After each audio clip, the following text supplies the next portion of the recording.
Guys तर welcome to my नवीन mini blog. तर असा काही लुक होता आपला. तर आज आपण चाललो होतो एकविरा देवीला. तर जाताना मला मॅगडी दिसलं, पण मॅगडी नको म्हणलं सकाळी सकाळी, त्यामुळे आम्ही डोसाचा प्लॅन केला.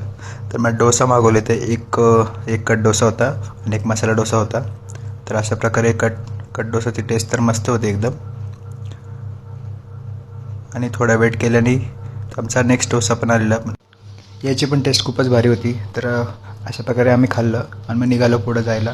तर हे तुम्ही बघू शकता, एकविरा आईला जाताना आपली गाडी जेवढी वर जाईल तेवढं आपण जाऊ शकतो, पण इथं थोडं स्टिफ आहे, जायला थोडं हार्ड आहे गाडीने. तर अशा प्रकारे जिथं पार्किंगला गाडी लावली आणि मग चालत दुकानं बघत बघत. आणि समोर गेलं तसंच कारल्याच्या लेण्या आहे, त्याचं ऑनलाईन तिकीट काढावं लागतं आता. तर ऑनलाईन तिकीट काढलं होतं, पण आधी दर्शन घेऊ म्हटलं. तर मी दर्शनाच्या लाईनीत लागलो आणि तर असं झालं की 2 लाईन होत्या, त्यात ती एक लाईन पूर्ण रिकामी होती, त्यामुळे आम्ही भरपूर पुढे गेलो. तर ते पण एक चांगलं झालं. आणि आमच्यामुळे बाकीचे पण लोक आले. अशा प्रकारे चांगलं दर्शन झालं. पण गाभाऱ्यामध्ये शूट अलाउड नव्हतं, तर बाहेरून थोडं CCTV कॅमेऱ्याचे ते शूट घेतलं. अशा प्रकारे नेक्स्ट आम्ही गेलो मग कारल्याच्या लेणीला. आणि ते मी तुम्हाला सांगितलं ते ऑनलाईन तिकीट काढायचं.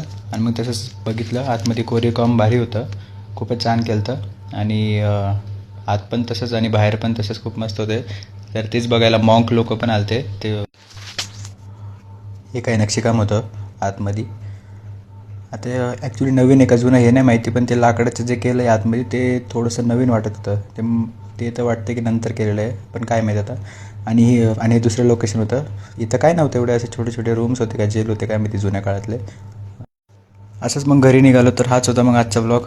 चला असंच भेटू नवीन ब्लॉगमध्ये. तोपर्यंत बाय.